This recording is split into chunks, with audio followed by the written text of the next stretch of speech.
Our next speaker is Jim Murphy. He's the acting technical lead for NASA's Urban Air Mobility Grand Challenge, developing a set of demonstrations integrating candidate UAM vehicles and traffic management system concepts. Prior to UAM, Jim led the design and development of a live virtual constructive test environment used for detect and avoid tests by combining remotely piloted aircraft with live and virtual traffic for simulations and flight tests.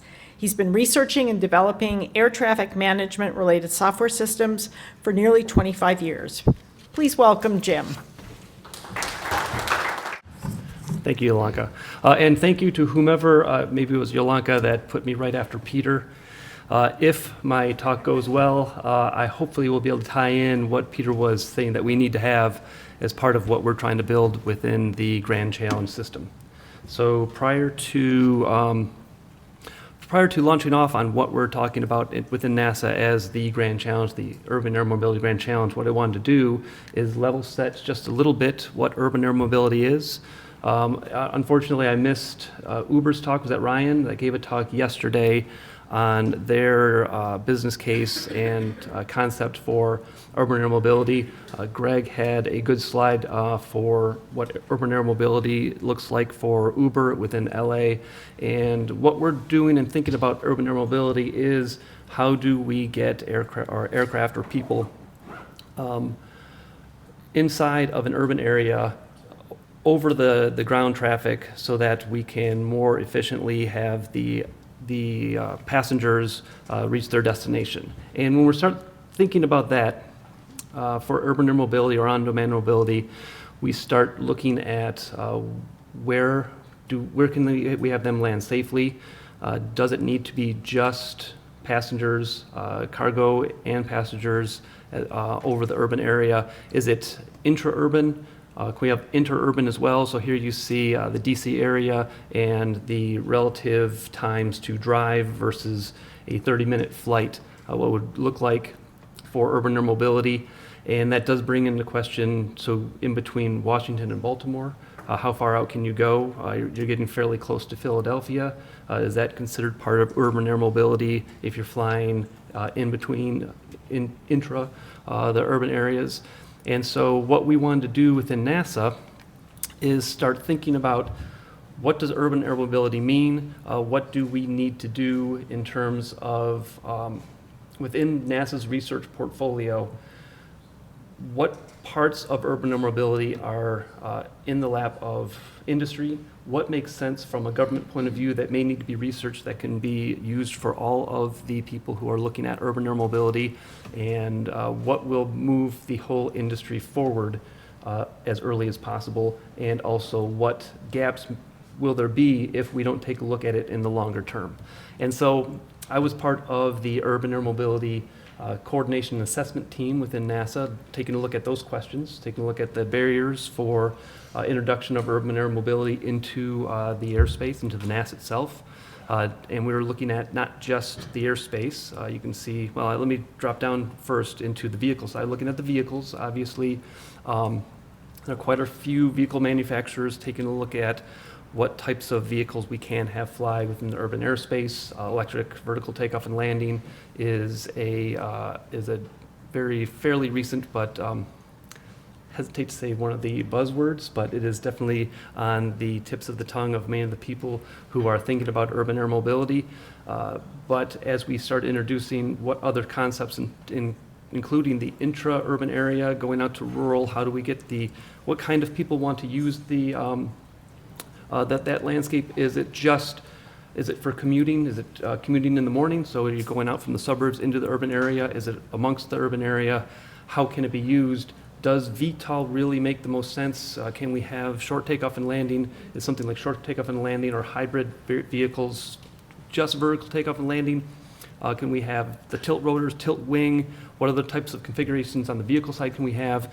And we tried to bin those into the development and production, what can be produced, what is viable in different time frames versus what's flyable, how it can be managed and how it can be used operationally. And we binned the vehicle side of that in those two.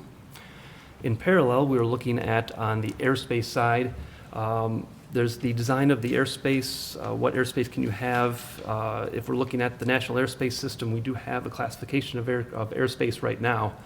If we're near the airport, major airport, you may be in Class B airspace. If you can keep your altitude lower, you might be underneath that upside-down wedding cake. But there's still interactions you may have with air traffic control. What does that look like? What kind of space do you need to fly? If you need to maneuver your aircraft close to the vertipad, let's say you were planning to land and the vertipad, it's vertical takeoff and landing, that vertipad is obstructed in some way, what kind of capabilities do you have in loitering, add in an extra 30 seconds or 1 minute that late in your stage of flight in order to accommodate that? Do you have to divert? If you're already in a vertical descent and you're using some in your electric vehicle and you're using some of your power that you're store or using for the reserves, you get into that reserve case, can you easily abort your landing and get to another vertipad location or wait? And then that does get into some of the standards and regulations of how much reserves do you have and how do we characterize the reserves in terms of electric vehicles, miles, or time may not make as much sense because here for electric vehicles, their powers are used more so in the vertical descent and the vertical takeoff. And so if you have to abort during one of those vertical descents and takeoffs, you've already used much of that power and much of reserve. So we may need to characterize what that means in terms of reserves as number of aborted landings you can successfully do, or how many miles you can fly after and not have it time-based and those kinds of things. So we're looking at that airspace design, and then as that kind of implies on the operations itself, how it operates and managed. Tying everything together, if we're looking at vertical takeoff and landing versus short takeoff and landing, do we have vertipads? Are we flying at airports? We start getting into the community integration. What does that mean in terms of community infrastructure, where the aircraft can fly? The noise is obviously something that's very important and was touched on earlier today, what the noise signature is, where that noise signature is going to be applied.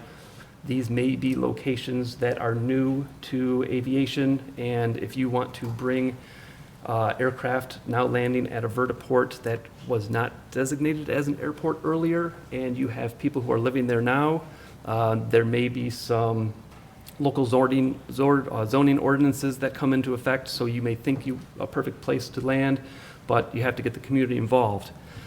All of this together are some of the things that we wanted to bring into the UAM Grand Challenge and tie in, provide that information to invite communities in so they understand what kind of aircraft are these flying and what does it sound like, and what does that imply in terms of where they may land and what that looks like in terms of the vertipad and vertiport location. Bring in the industry to, as Earl said earlier, there's nothing like flying to understand your system. Paraphrasing, didn't use those exact words, but if we can bring in industry to fly early, we will learn more than if we continue to do the paper studies and just simulations.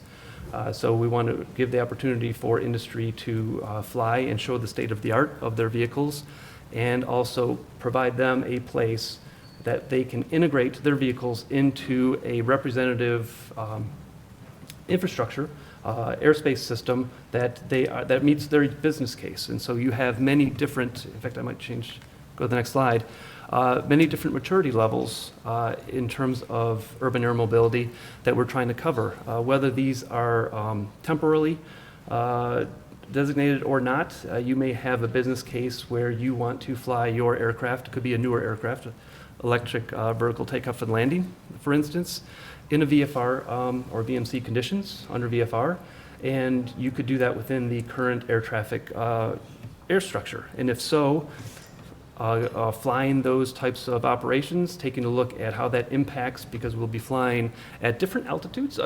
Helicopters do fly these routes right now. You could fly those same helicopter routes. However, if we look at increasing the density of operations on those helicopter routes, they're designed to be managed by the air traffic staff that they have right now? Does that imply more staffing, different type of staffing? Could we get out of those helicopter routes and fly other routes?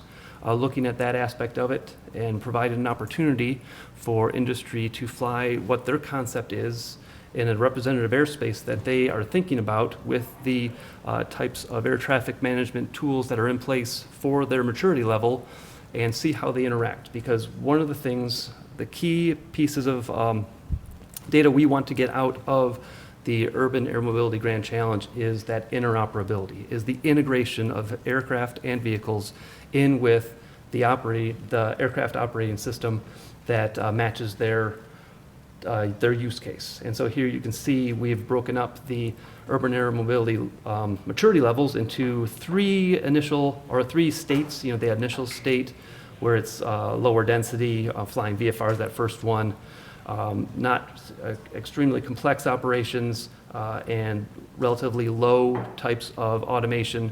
As we move along a little bit further, we have more of an intermediate state. Again, we don't have necessarily dates assigned with these.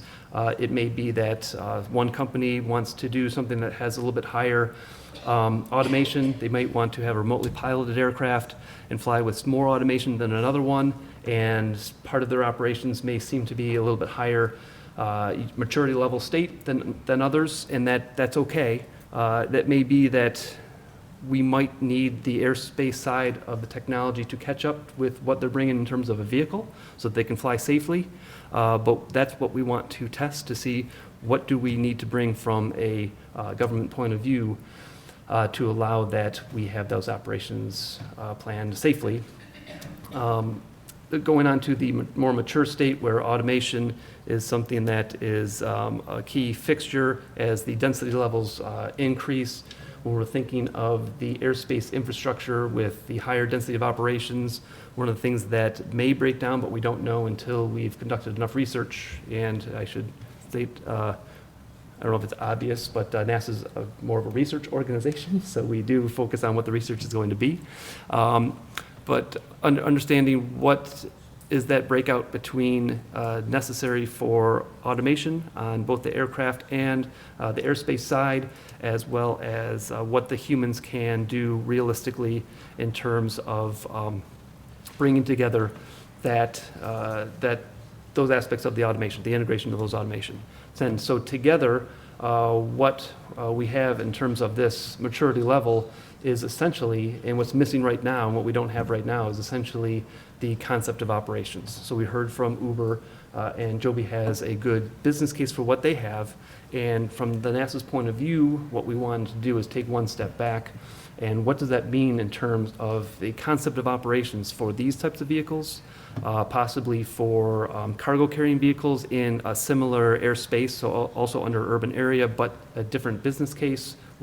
Can we handle and support the same types of aircraft and the same types of airspace under one or maybe a set of concepts of operation on how this is going to work? And that's important for us in terms of, and important for the FAA in terms of bringing them together so that they can regulate that and understand the impacts of managing that airspace and how that can come together with the vehicles as they are introduced. So one of the things that we did, I'll go back one slide, during this phase of developing our framework is started off with a development of a high-level concept of operations with the FAA. The FAA is part of that development of a concept of operations for urban air mobility that is ongoing right now. The team that is writing up the concept of operations is working with NASA and the FAA to that development, and they're also reaching out to industry to get their input, and we expect the document to come out in the next, I will say 8 months, but only because time seems to escape me. Like every year goes by faster than the previous. I think that we all have that same concept. So I believe we started about 4 months ago, but it could have been 6 months ago for all I know, and I wouldn't be surprised. But I believe in about 8 months we'll have that concept of operations. It's very high level. It comes up with a series of types of things that you may need to do. One example is for detect and avoid. There is the concept of air-to-air radars that can be used for detect and avoid that I've been doing with the UAS integration in the NAS on the and our testing that we had over the past several years. As we get closer, at 2,000 feet, at 1,500 feet, do the air-to-air radars make a lot of sense? Do we need to bring in ground-to-air radars to supplement that in order to understand where the non-cooperative traffic are if they are not equipped with ADS-B? We'll still may need some type of technology in order to keep those aircraft, keep the UAM aircraft separated from the non-cooperatives.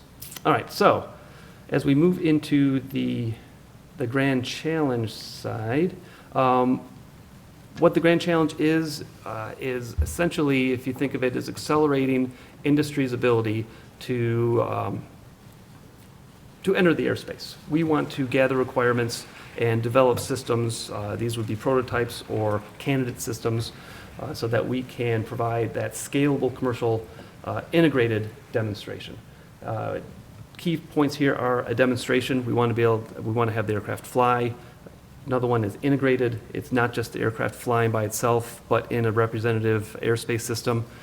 In order to keep it safe, particularly in the early stages of our demonstrations, we will be doing this over a test range.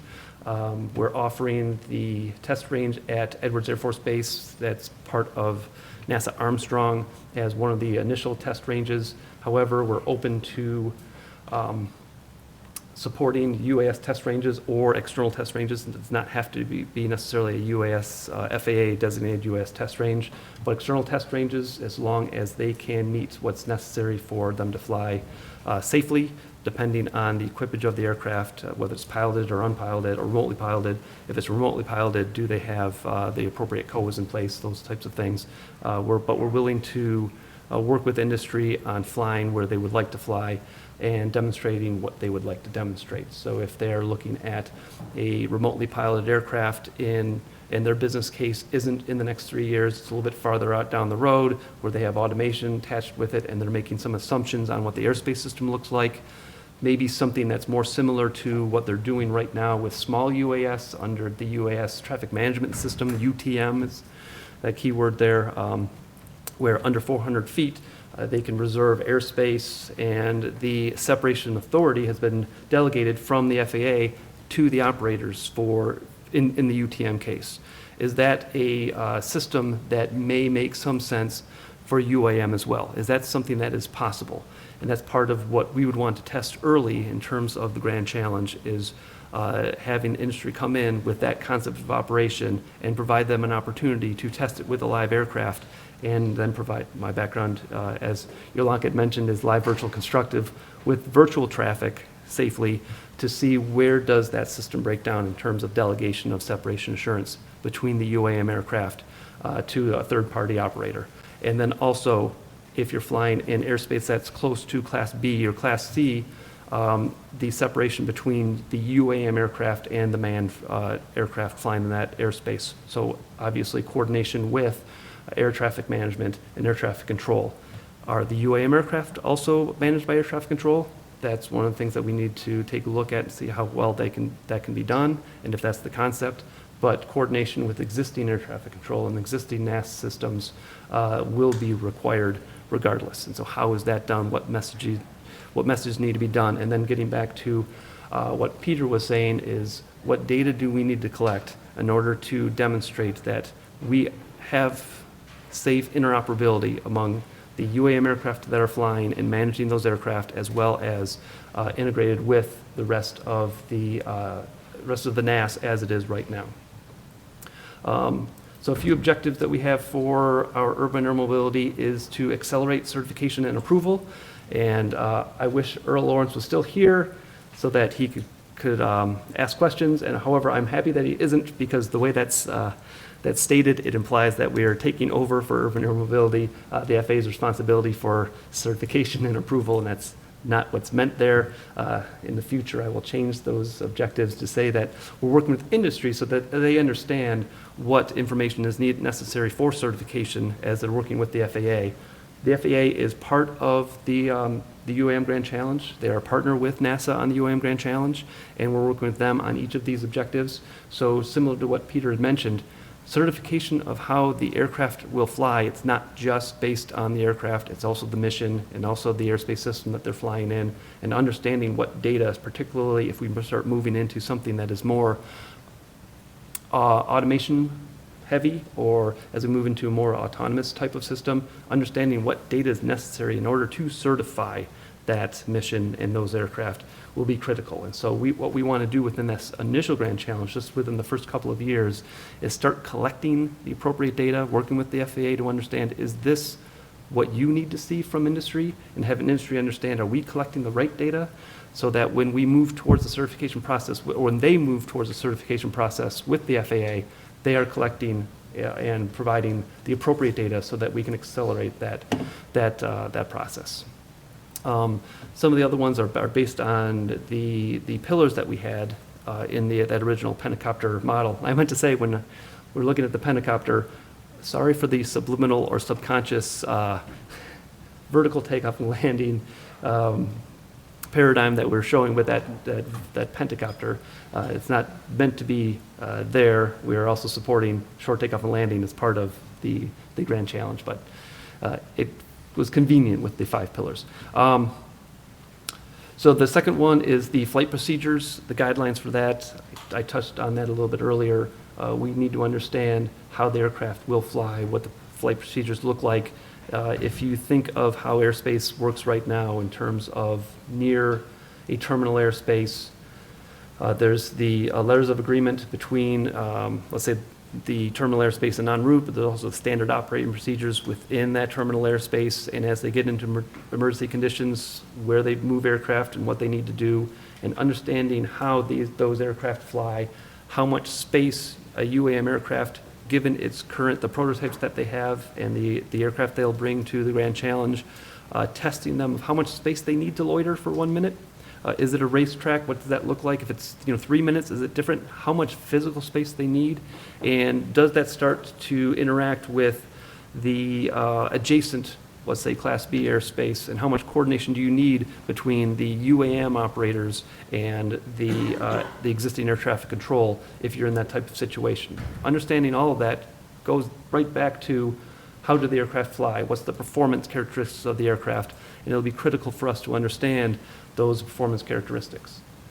The comm navigation and surveillance, the CNS trade space, obviously, as we're looking at, particularly for our communications in an urban environment, what do we need to understand in terms of spectrum and multipath issues and what you run into in terms of communication? Is the communication used for just voice communication, or are we also doing command and control? If it's a remotely piloted aircraft, you have command and control, and latency, data drop, all those have an impact. And if we need to understand that in that urban environment.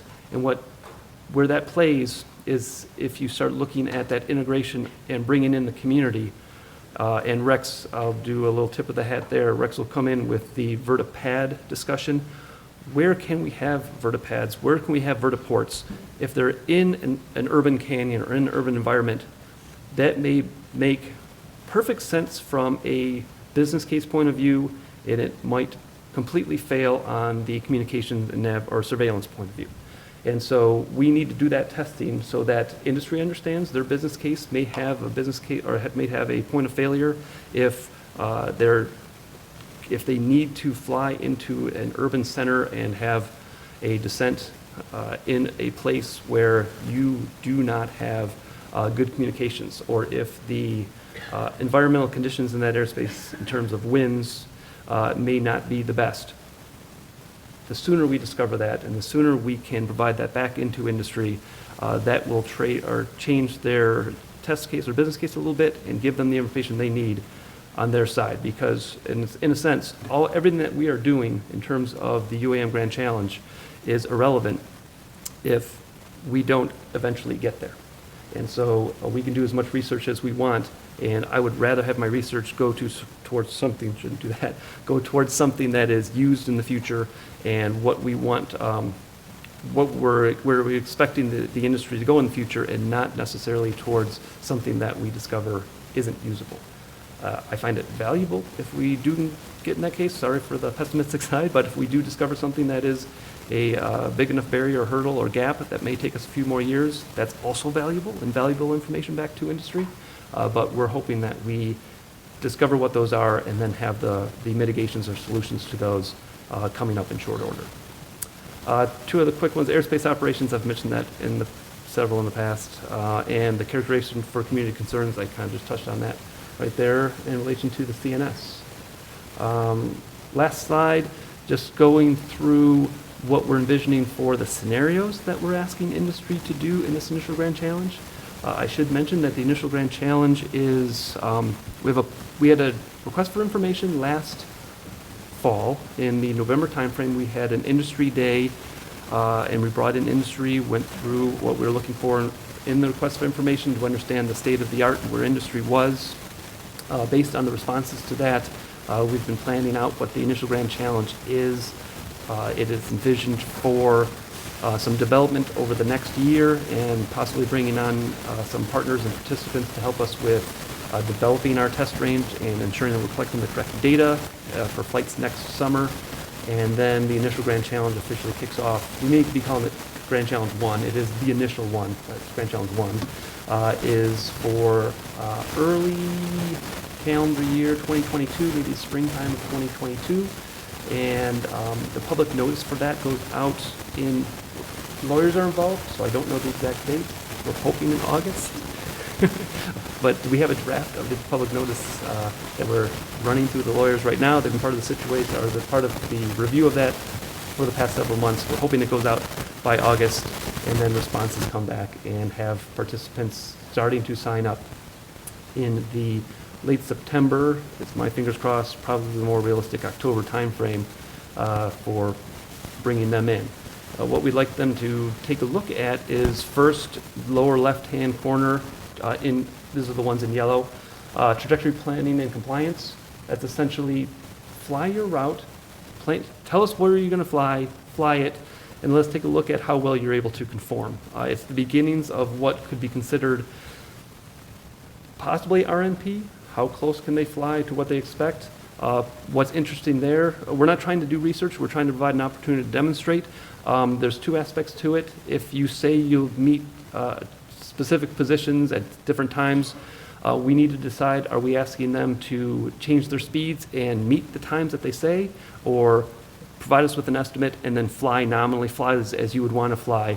And then what implications that has is, what's the uncertainty of time you'll arrive at the vertipad, at the destination, and what's the availability of the vertipad or vertiport locations once you get there. If you have more uncertainty in your time of flight, we may need to then get into the case where you need to loiter as that vertipad opens up. Or if we instead have a concept of operations where we're looking at the operator plan the route, fly as closely as possible, and have slots available, so when you get there that you don't have to use your reserves in order to land. And so there's different concepts of operations. We do not know which one is the best one, which one is the safest one, which is the one that industry would prefer to do, whether it's front load and put pressure on the vertipads and get as many as possible and have some holding. That's similar to what we do in air traffic management right now. But air traffic management 10 years ago, if you remember correctly, you had a much more holding. You would spin much more often, and through the collaborative decision-making and the command center being stood up several years ago, they have less of that. There's ground delay programs. People hold on the ground, saving energy, and it's more similar to slot-based, not necessarily the same, but it's more similar to that. So there's less holding, and we need to understand from a UAM point of view which concept makes the most sense, and it's down to industry. What are they willing to absorb? Is it a little bit more on the saving of your energy profile and your reserves, or is it to keep with a schedule and what your throughput needs to be? And that aspect actually can change across the maturity level of early on, as we're just getting aircraft to fly. The density is fairly low. The probability of your vertipad location being occupied is fairly low, and so you may want them to fly and fly as often as possible and not worry about that slot and handle it when you get there. But those are the things that we need to test out as we understand that more.